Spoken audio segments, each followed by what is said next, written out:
Welcome to the Salmon Runs YouTube. Enjoy the video. In this video, I will explain how to make delicious chocolate macarons. First, let's gather our essential ingredients. Precision is key in macaron making, so use a kitchen scale for exact measurements.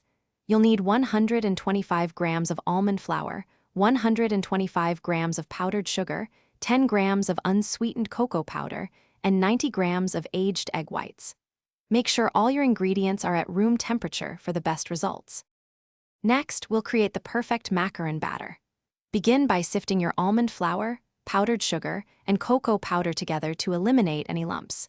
In a separate bowl, whip your 90 grams of egg whites until they form stiff peaks, slowly incorporating 90 grams of granulated sugar. This creates a stable meringue.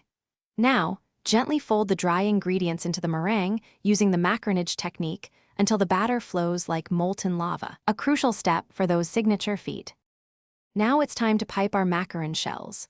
Using a piping bag fitted with a round tip, pipe uniform circles, about 1.5 inches in diameter, onto a baking sheet lined with parchment paper or a silicone mat.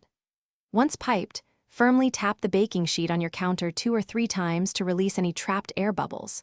Finally, let your piped macarons rest at room temperature for 30 to 60 minutes, or until a slight skin forms on top. Our final steps involve baking and filling. Preheat your oven to 300 degrees Fahrenheit. Bake the rested macaron shells for 12 to 15 minutes, rotating the tray halfway through. While they cool, prepare a simple chocolate ganache by melting 100 grams of dark chocolate with 100 grams of hot, heavy cream.